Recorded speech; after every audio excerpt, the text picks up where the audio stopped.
Assalamualaikum warahmatullahi wabarakatuh. Bismillahirrahmanirrahim. Alhamdulillah wassalatu wassalamu ala Rasulillah Muhammad ibn Abdullah wa ala alihi wa ashabihi wa man tabi'al huda ila yaumil qiyamah, amma ba'du. Hadratul muhtaramin, ma'asyiral kurama wal a'izza, pengurus Masjid Agung Surakarta, jamaah muslimin wal muslimat rahimakumullah. Alhamdulillah, pagi hari ini Allah Subhanahu wa taala masih memberikan hidayah kepada kita, bisa hadir salat subuh berjamaah. Kemudian kita lanjutkan dengan ta'lim. Semoga hari ini dan hari-hari berikutnya Allah selalu membimbing kita, membimbing anak istri kita di jalan-jalan yang diberi hidayah oleh Allah. Amin ya rabbal alamin. Akhwani rahimakumullah, melanjutkan daripada kajian yang kemarin.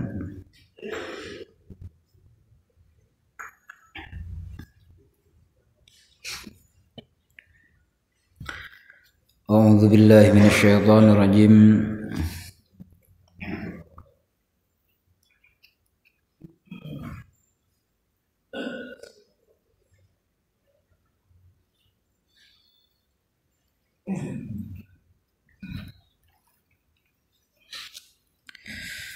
A'udzu billahi minasyaitonir rajim. Bismillahirrahmanirrahim. Wa aqimus sholata wa atuz zakata warka'u ma'ar raki'in. Atamuruna an-nasa bil birri wa tansawna anfusakum wa antum tatlunal kitaba afala ta'qilun.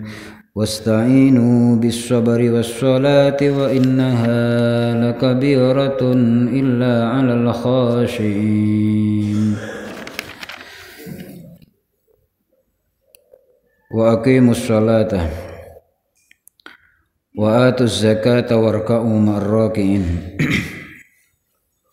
Wa aqimu lan padha jumenengno sira kabeh as-sholata ing salat, wa atuz zakata wa atu lan padha nekanono sira kabeh aweho sira kabeh az-zakata ing zakat, warka'u lan ruku'a sira kabeh ay salata tegese salata sira kabeh ma'ar raki'in semertani pira-pira wong kang salat, ay sallu tegese salata sira kabeh ma'al musallina semertani pira-pira wong kang salat, rupani musallin Muhammadin Nabi Muhammad wa ashabihi lan sahabati Nabi Muhammad.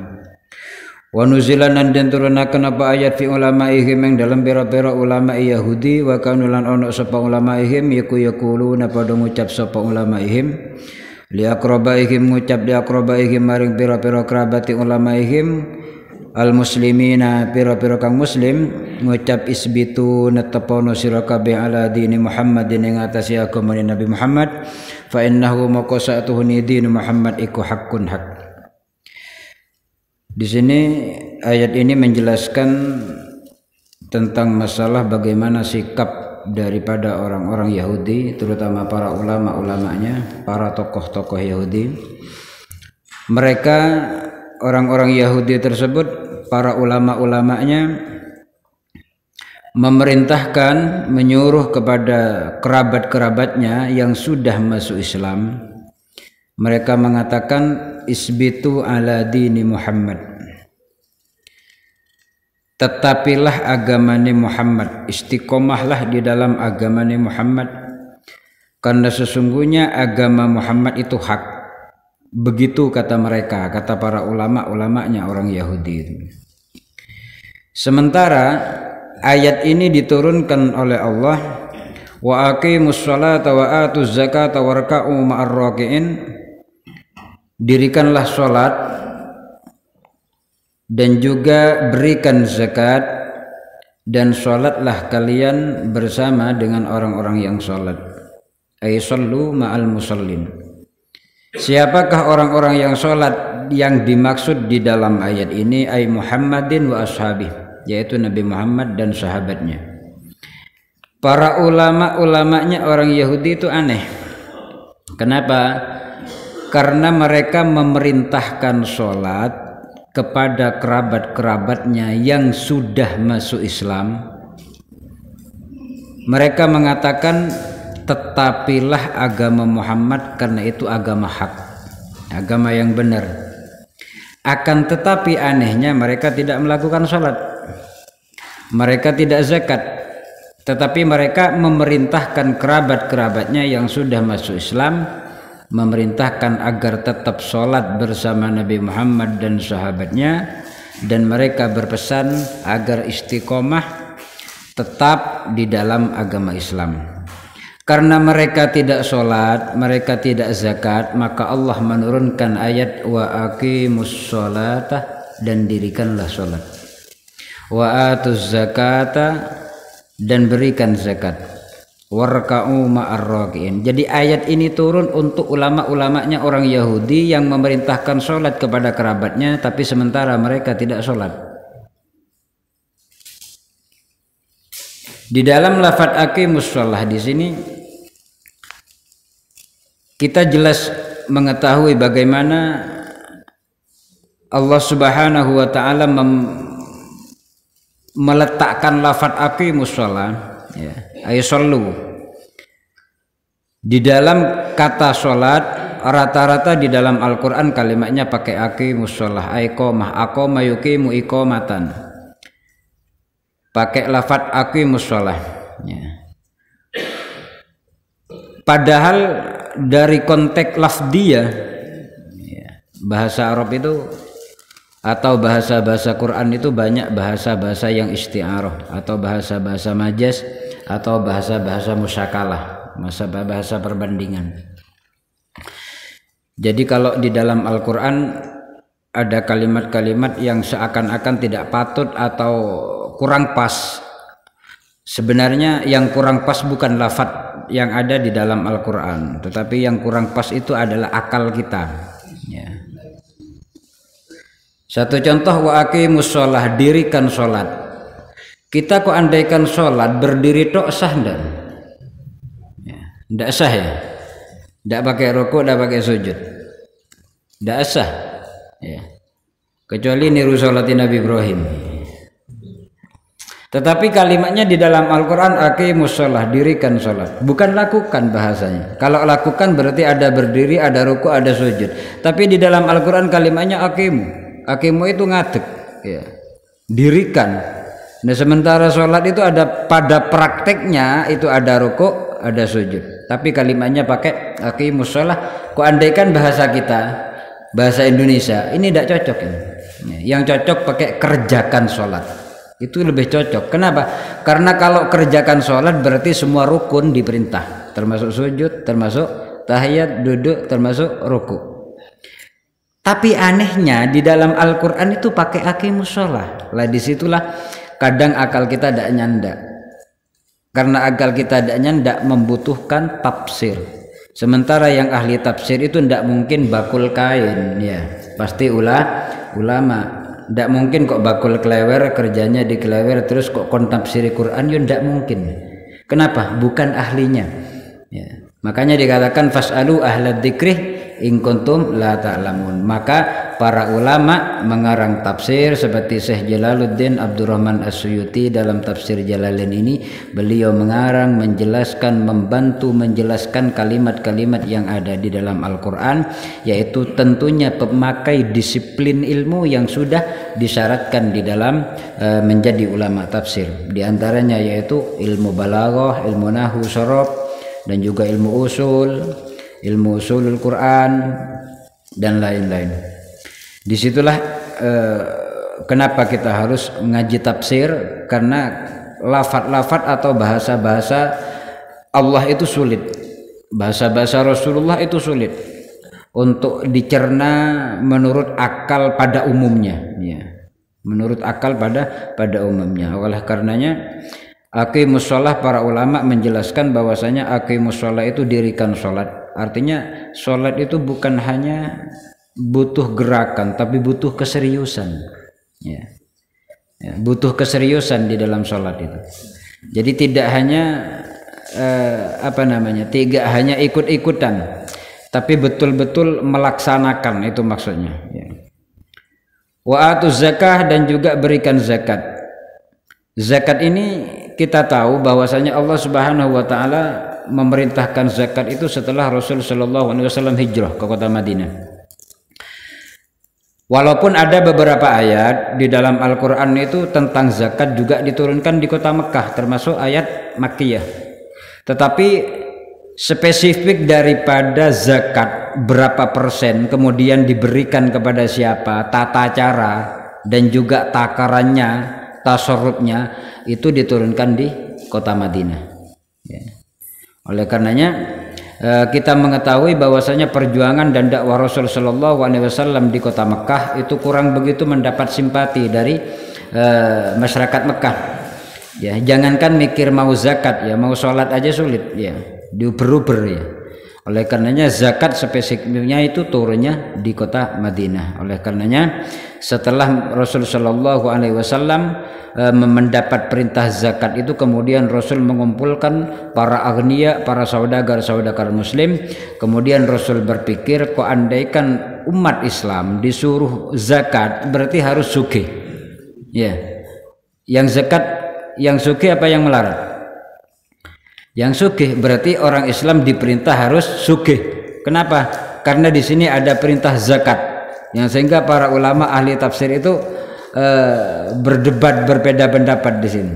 Ya, berbeda pendapat. Ada perintah zakat, ya, ada perintah zakat. Berarti di situ orang Islam minimal masuk dalam kategori orang-orang yang sudah masuk satu nisab hartanya. Ya. Satu nisab itu berapa? Zakat itu ada dua. Ya. Zakat itu ada dua peraturan di dalam zakat. Wah, ini bukan bidangnya ya. Ini bab fikih ini. Biar Kiai Musta'in yang nerangkan ini. Wa atuz zakah, berikan zakah, warka'u ma'ar raki'in, dan sholatlah bersama dengan orang-orang yang sholat. Ya. Jadi ulama-ulamanya orang-orang Yahudi itu diperintahkan oleh Allah untuk sholat, untuk zakat, dan sholatlah dan rukuklah bersama dengan orang-orang yang rukuk. Sholatlah bersama orang-orang yang sholat. Artinya apa? Jangan kalian hanya memerintahkan tok. Ya. Karena ulama-ulamanya Yahudi itu memerintahkan tok, sementara dia tidak melakukan sholat.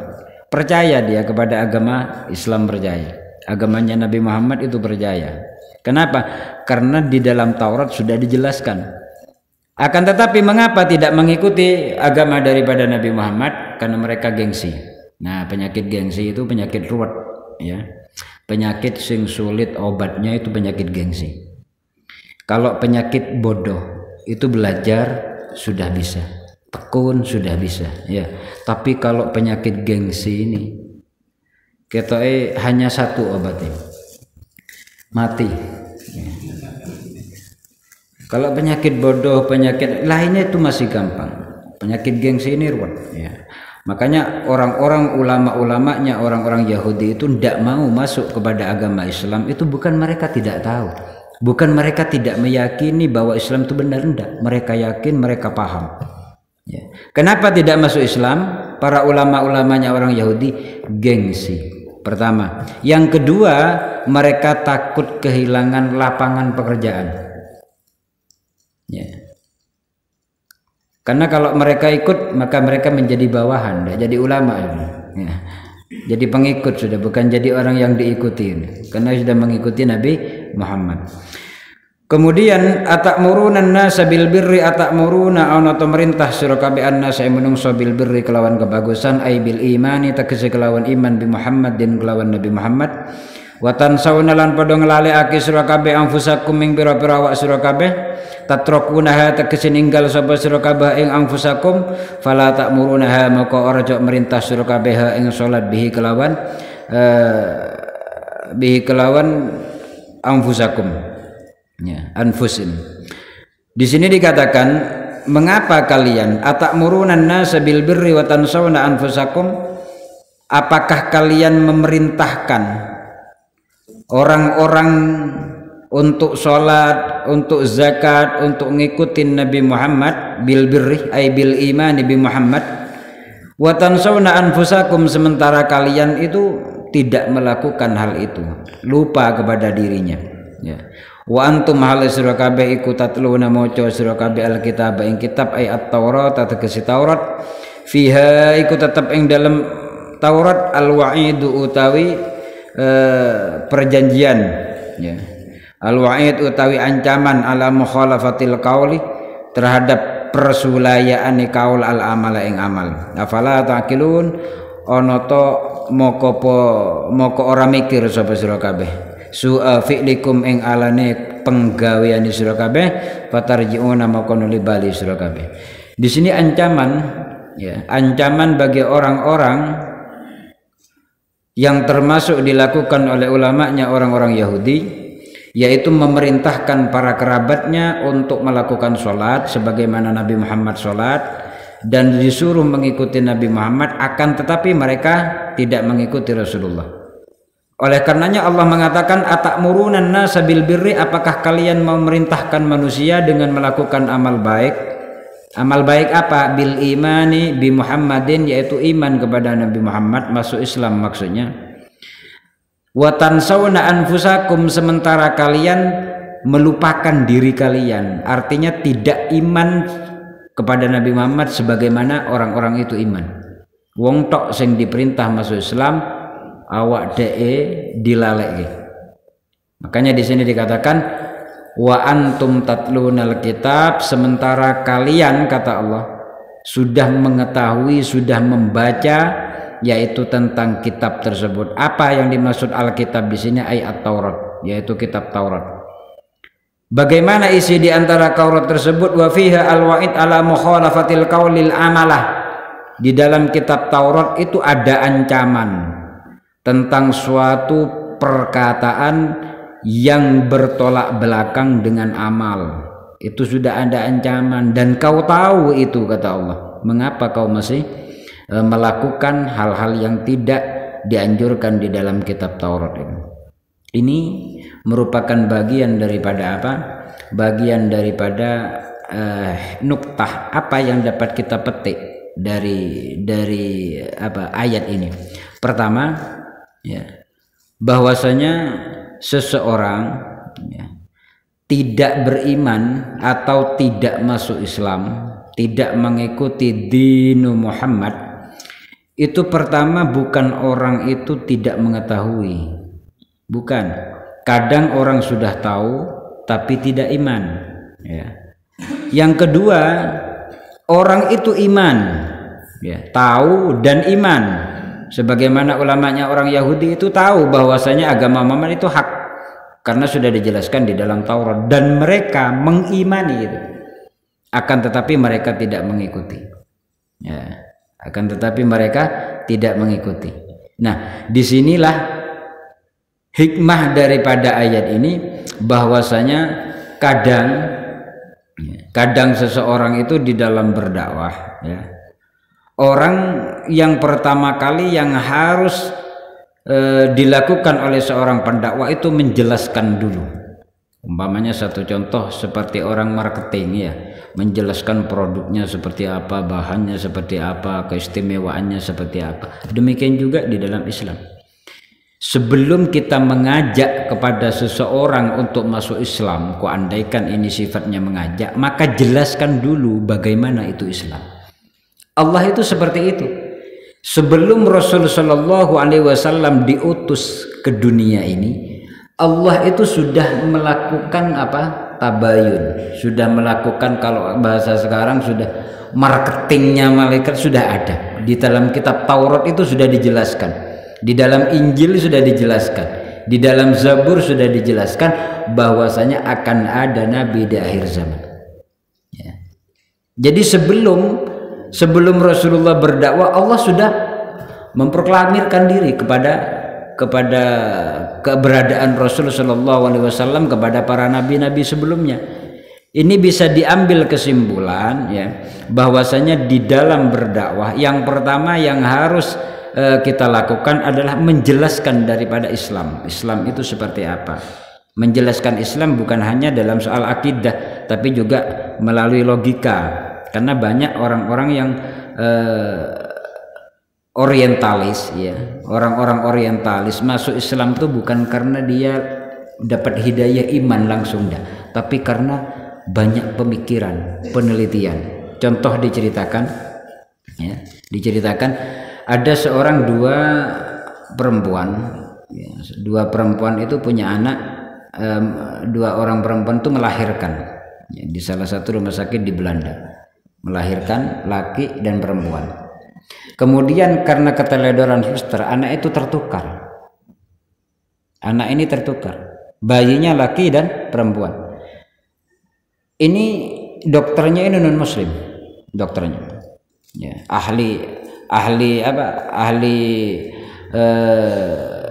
anak, dokter anaknya itu non muslim. Kemudian di antara perawatnya itu ada yang muslim. Kemudian bingung menentukan anaknya ini yang mana, ya. Yang laki ini anak siapa, yang perempuan itu anak siapa. Dokter tidak punya metode soal itu, ya. Dokter tidak punya metode soal itu di saat itu, sebelum ada penelitian ini. Kemudian melihat kondisi seperti itu, perawat yang muslim itu teringat, ya, teringat tentang Al-Quran, salah satu ayat di dalam Al-Quran bahwasanya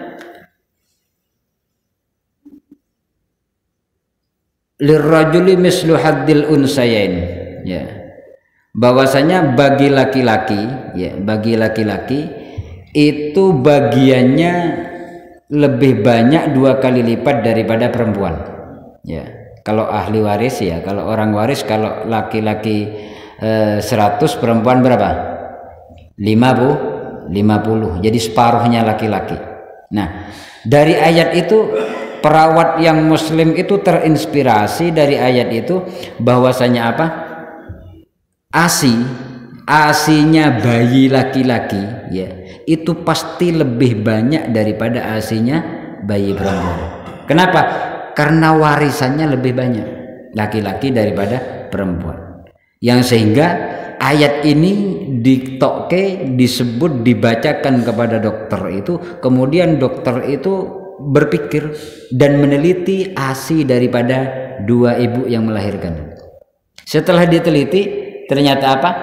ASInya itu ngaku, aku yang lebih banyak, yang punya anak laki-laki, kata yang ibu satunya aku yang punya anak laki-laki. Ini berebut, ya, berebut. Yang sehingga diteslah daripada kualitas dan kapasitas ASI daripada 2 ibu itu. Ternyata apa? Salah satu lebih berat, lebih banyak ASInya daripada yang lain, ya. Ini Al-Qur'an, ya. Seperti ini akan dapat menjadikan seseorang ahli orientalis, ahli berpikir, itu akan berpikir, oh ternyata Al-Qur'an itu benar, ya. Al-Qur'an itu mengandung suatu makna yang dalam. Kenapa?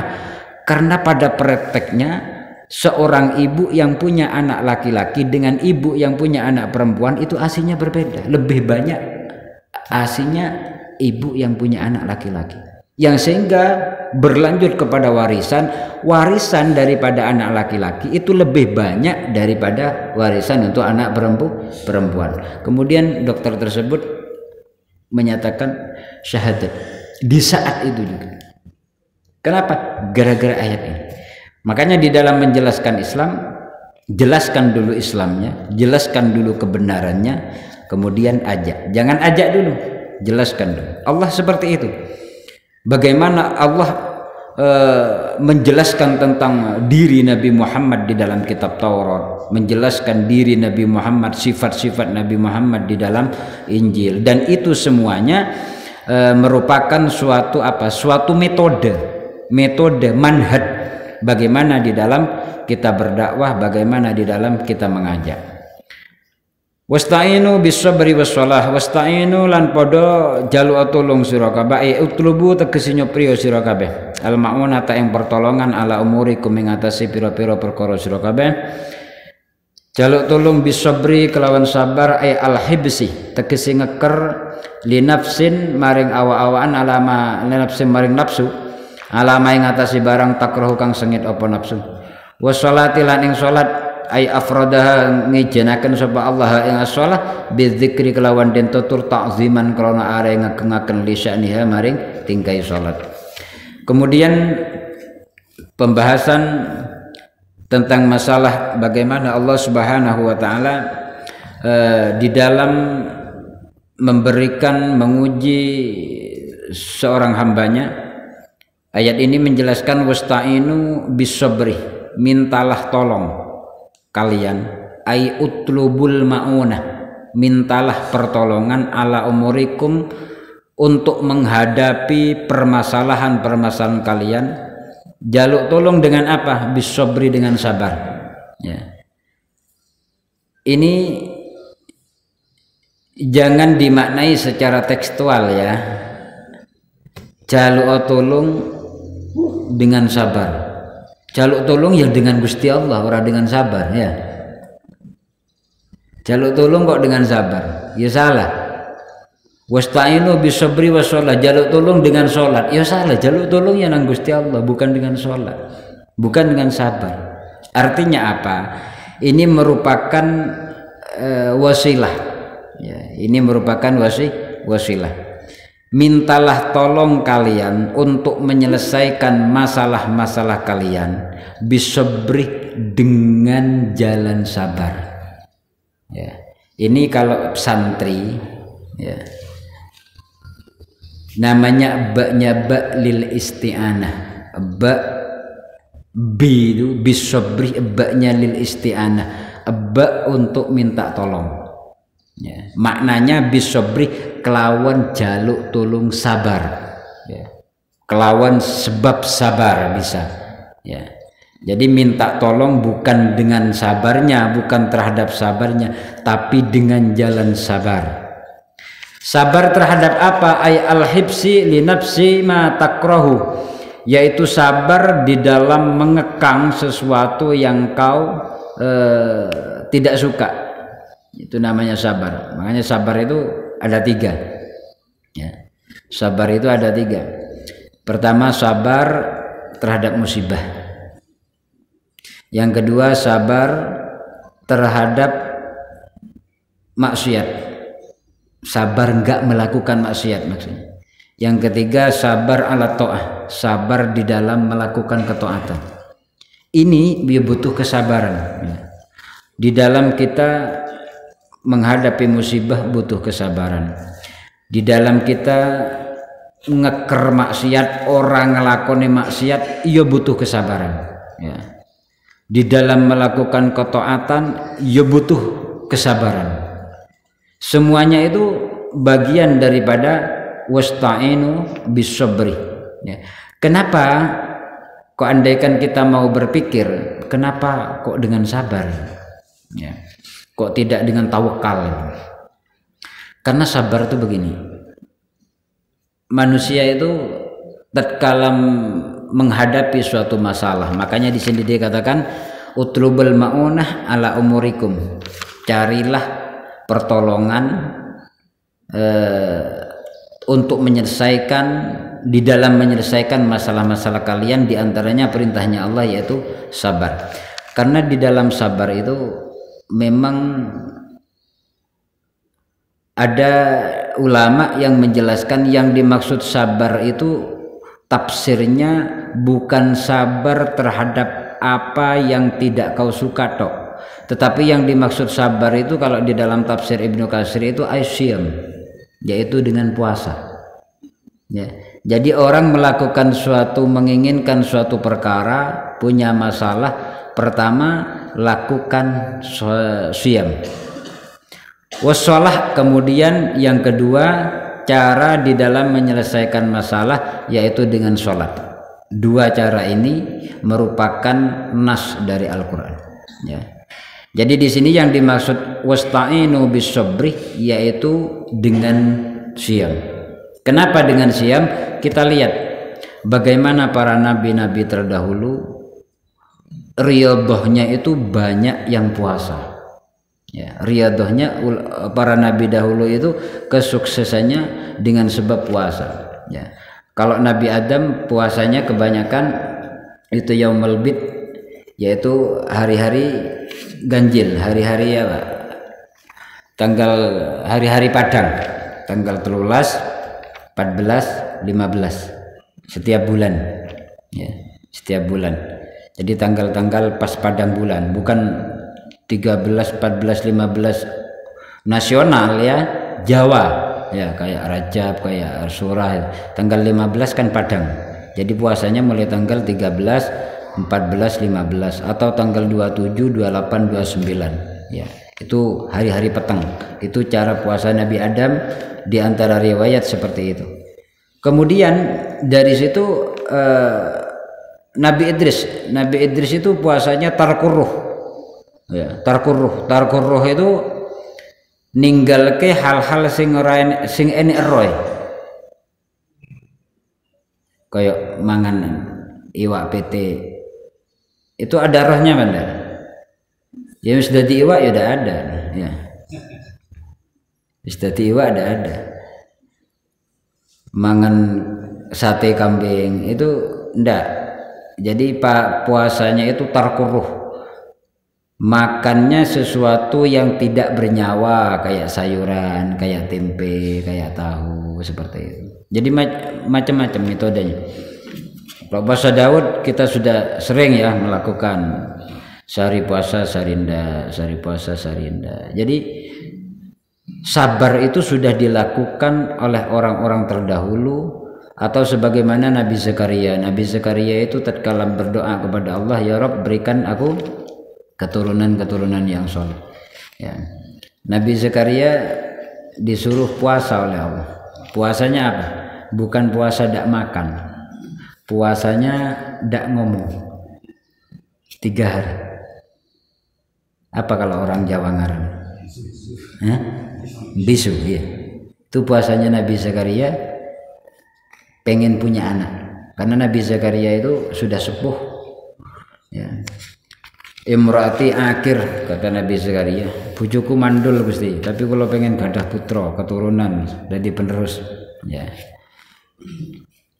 Ya Zakaria, wahai Zakaria, kata Allah, nubasyiruka bigulamin ismuhu Yahya, akan aku berikan kabar gembira kepadamu, akan aku berikan anak yang diberi nama Yahya. Nah ini tapi syaratnya Nabi Zakaria itu puasa 3 hari. Ya. Puasanya apa? Ndak kalam, ndak ngomong, bisu. Ya. Tapi dulu ndak ada HP. Ya. Kalau sekarang di kamar bisu tapi SMS-an, WA-an. Nah, terus itu masuk puasa bisu apa ndak? Ya. WA ndak mendek. Jadi tiada sesuatu keberhasilan mulai sejak Nabi Adam diterima tobatnya. Kemudian Nabi Idris itu masuk surga tanpa mati, ya. Kemudian Nabi Zakaria, kemudian Nabi Musa itu 40 hari, ya, 40 hari riyadhah di Gunung Tursina, 3 hari tidak makan. Itu riyadhahnya orang Jawa apa kalau tidak makan ngebleng, ya. Jadi semua tidak ada keberhasilan di dunia ini dengan gratis, tidak ada. Jangankan Musa Sulu, ya. Nabi Musa kalimullah itu masih tirakat sih. Ya. Nabi Zakaria ya tirakat sih, Nabi Idris tirakat sih. Tidak ada yang gratis keberhasilan, tidak ada. Semuanya itu butuh ijtihad, butuh mujahadah. Ya. Makanya di sini dikatakan wasta'inu bis-sabri.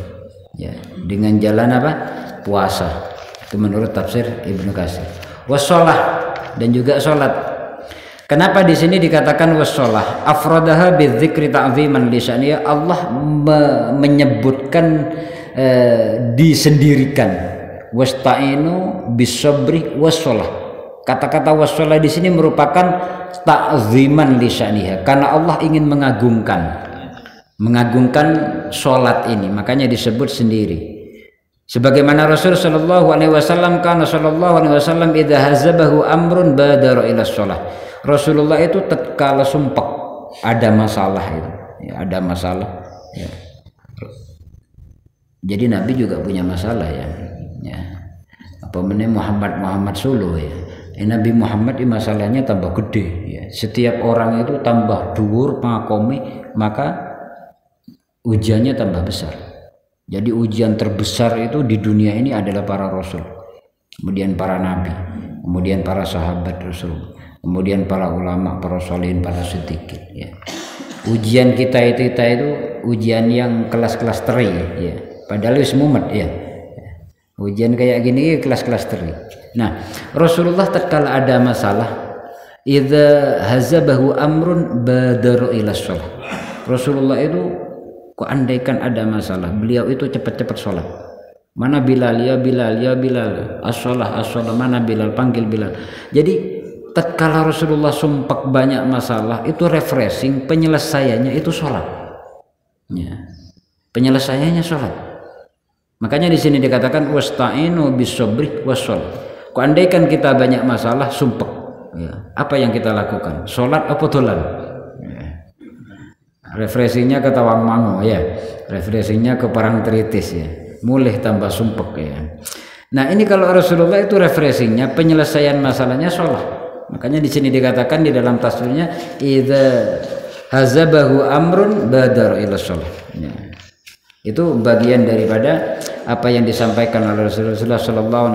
Salah satu hubbiba alayya, salah satu 3 hal itu dapat membuatku senang, cinta, nyaman. Yang pertama adalah at-thayyib, wangen-wangen, kemudian wamratun, dan perempuan yang halal maksudnya istrinya, kemudian as-shalah ya. Wassalat fi qurrati aini, salat jadi penyejuk jiwanya Rasulullah. Ini merupakan perintah. Kenapa di dalam salat itu Allah memerintahkan kok tidak sedekah ya? Wasta'inu bis-sabri was-shalah. Padahal sedekah itu katanya dapat menyelesaikan masalah kan ya. Sedekah dapat tolak balak juga. Sedekah dapat membuat Allah murka jadi ridha ya. Tetapi perintah di dalam Al-Qur'an itu bukan sedekah, tetapi salat. Ya. Wasta'inu bis-sabri was-shalah. Karena begini, orang kalau sedekah ya, kalau sedekah itu yang dibahagiakan dari sedekah itu yang menerima sedekah. Sementara yang punya masalah adalah si pemberi ya. Yang punya masalah adalah si pemberi. Nah, sholat itu merupakan ibadah atau interaksi yang paling dekat antara Khalik dengan makhluk. Jadi hubungan Allah terdekat dengan hambanya yaitu sholat. Dan di dalam setiap gerakan sholat, hubungan Allah yang paling dekat dengan hambanya yaitu di saat sujud. Nah, disitulah kenapa Allah kadang menyanjung sedemikian tinggi bagaimana orang itu sholat, bagaimana orang itu melakukan sholat, yang sampai di sini dikatakan wa innaha lakabiratun, saat temani sholat iku lakabiratun, wabot urusan perkara gede, illa alal khosyin, kecuali orang-orang yang khusyuk ya. Kita tahu bagaimana beratnya melakukan sholat ya. Mungkin bagi kita yang sudah setiap hari sudah terbiasa mulai kecil sampai umur sekian, kita enggak pernah merasa bahwa sholat itu berat. Kenapa? Karena sudah menjadi aktivitas dan kebutuhan ya sehari-hari. Tetapi kebayang enggak orang yang baru diperintah untuk sholat ya. Sudah sepuh, umur 40 atau 50 baru diperintah sholat, baru masuk Islam ya. Ini merupakan suatu yang berat. Sehari 5 kali, 5 waktu. Di saat kerja harus berhenti wudhu dulu. Yang sebelumnya kerja bablas ya. Kalau maghrib, asar biasanya santai-santai. Habis pulang kerja itu biasanya yang enak ngapain ya. Kalau tukang utut biasanya ngopi, kalau utut nyantai-nyantai, nongkrong-nongkrong. Ini ndak, mandi suruh sholat. Kemudian maghrib enak-enak nonton TV suruh sholat. Yang lebih parah lagi subuh enak-enak tidur digugain pun sholat. Kita mungkin tidak merasa karena sudah terbiasa, tapi orang yang baru melakukan ya. Makanya di sini dikatakan bahasa daripada orang-orang kafir ya, kafir Quraisy saat itu, wa innaha aisalah lakabiratun ay sakilatun, abot tenan, sakilatun abot banget. illa 'alal khashiin, kecuali bagi orang-orang yang khusyuk, ay as-sakinina ila ta'ah, orang yang sudah punya persiapan anteng menep hatinya untuk melakukan ketaatan, baru itu tidak terasa apa ya.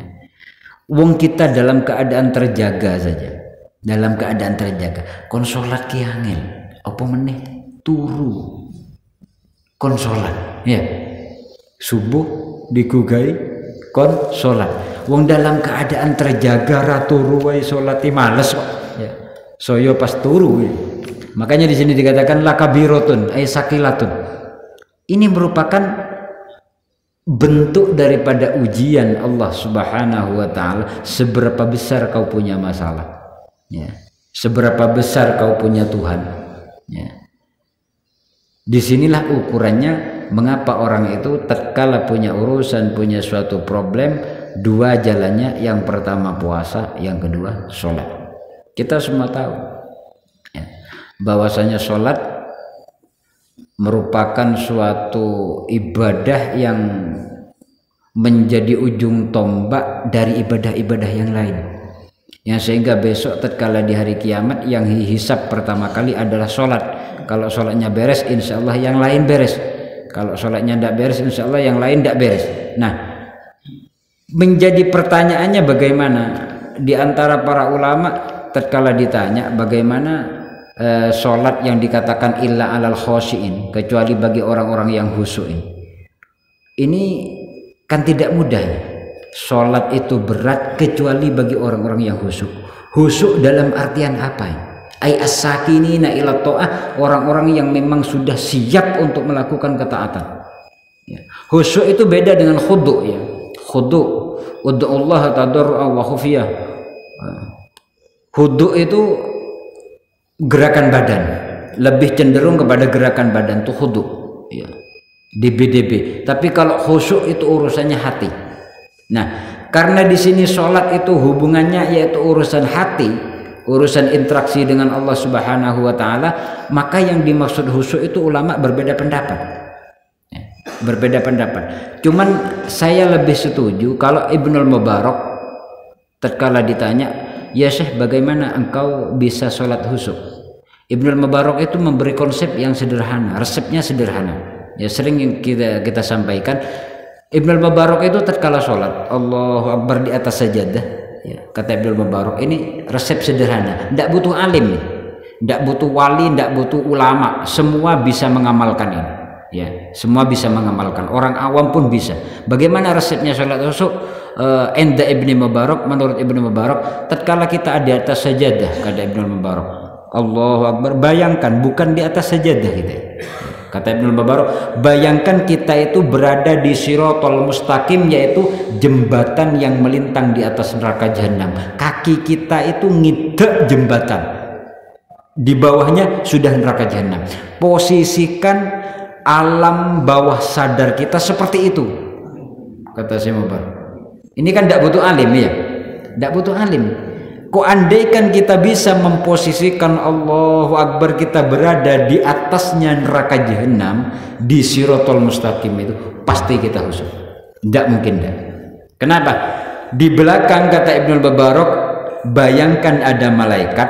Kok andaikan kita lupa kepada Allah sedetik, malaikat itu akan mendorong kita jegurkan rokok.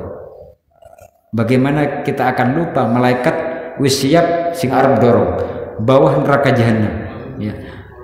Posisikan diri kita itu seperti itu, kata Syekh Mubarak, siapapun akan khusyuk ya, siapapun akan khusyuk. Dan ini butuh latihan, ini butuh latihan. Kemudian yang kedua, ini lebih gampang lagi ya. Kalau tadi butuh konsentrasi yang tinggi ya, butuh khusyuk, butuh apa ya, konsentrasi, meditasi mungkin ya. Tapi yang kedua ini lebih mudah lagi, tidak butuh konsentrasi, tidak butuh khusyuk, dan ini sangat mujarab. Ini sehubungan dengan apa? Sesuai dengan apa yang disabdakan oleh Rasul Sallallahu Alaihi Wasallam. Kalau pengen khusyuk gampang apa? Bayangkan diri kita itu sholat terakhir, habis itu mati. Kira-kira khusyuk enggak? Kira-kira umpamanya habis sholat mati, kira-kira jaluk mobil baru, jaluk bojo meneh baru. Ndak kan, pasti jaluk maghfirah, jaluk kula boten butuh napa. Kula jangankan harta benda, anak tidak mungkin dipikir. Ya, anak tidak mungkin dipikir, meneh bojo. Kalau tahu itu sholat terakhir. Ini konsep yang sangat resep sangat sederhana sekali. Ya, cocok untuk orang-orang Zulu ini. Ya. Tapi arep kelingan mati ya wedi. Dadi sholat ra kelingan. Dadi ra kelingan mati. Masane kelingan mati dadi wedi. Nah, ini resep daripada ulama bagaimana kita cara sholat dulu sederhana sekali. Jadikan sholat yang kita lakukan sholat terakhir. Insyaallah. Allahu a'lam bishawab. Al-Fatihah.